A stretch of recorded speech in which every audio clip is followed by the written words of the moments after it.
بسم اللہ الرحمن الرحیم۔ السلام علیکم۔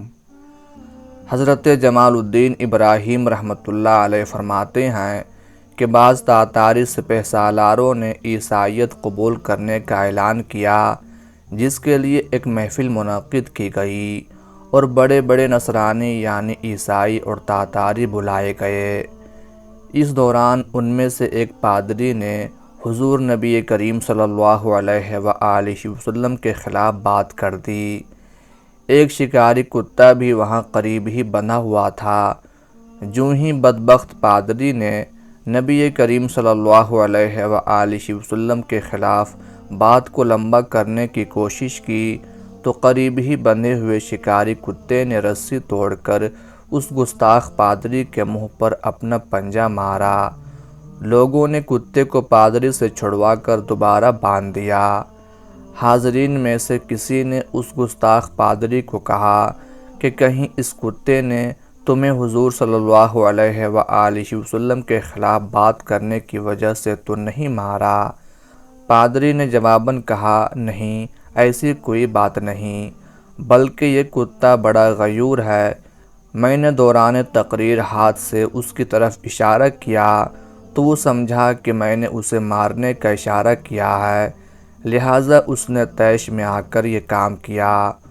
اس بدبخت پادری نے اس واقعے کو اتفاقاً قرار دے دیا اور دوبارہ حضور نبی کریم صلی اللہ علیہ وآلہ وسلم کے خلاف زہر اگلنا شروع کر دیا۔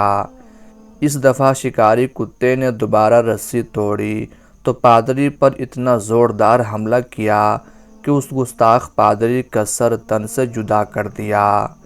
حضرت امام جمال الدین رحمۃ اللہ علیہ فرماتے ہیں کہ رسول اللہ صلی اللہ علیہ وآلہ وسلم کی عزت و ناموس کے تحفظ کی خاطر ایک کتے کی غیرت کو دیکھتے ہوئے عیسائیت قبول کرنے کی خاطر اکٹھے ہوئے مجمع میں سے 40,000 تاتاری امام الانبیاء سرور کائنات صلی اللہ علیہ وآلہ وسلم کا کلمہ پڑھ کر غلامی رسول میں داخل ہو گئے۔ حضرت عروہ بن زبیر رضی اللہ تعالی عنہ فرماتے ہیں، ہم لوگ طواف کر رہے تھے۔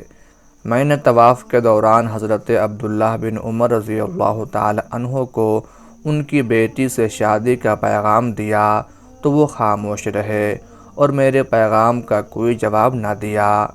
میں نے کہا، اگر یہ راضی ہوتے تو کوئی نہ کوئی جواب ضرور دیتے۔ اب اللہ کی قسم، میں ان سے اس بارے میں کوئی بات نہیں کروں گا۔ اللہ کی شان کہ وہ مجھ سے پہلے واپس گئے اور میں بعد میں مدینہ آیا۔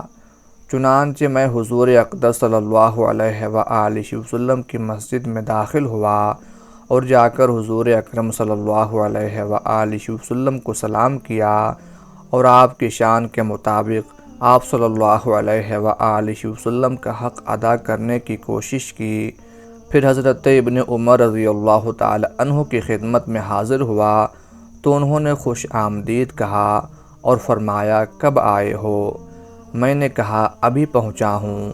انہوں نے فرمایا، ہم لوگ طواف کر رہے تھے اور اللہ تعالیٰ کو اپنی آنکھوں کے سامنے ہونے کا دھیان جما رہے تھے۔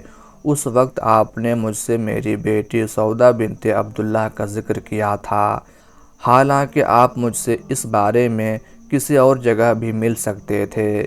میں نے کہا، ایسا ہونا مقدر تھا، اس لیے ایسا ہو گیا۔ انہوں نے فرمایا، اب تمہارا اس بارے میں کیا خیال ہے؟ میں نے کہا، اب تو پہلے سے بھی زیادہ تقاضا ہے۔ چنانچہ انہوں نے اپنے دونوں بیٹوں حضرت سالم اور حضرت عبداللہ کو بلا کر میری شادی کر دی۔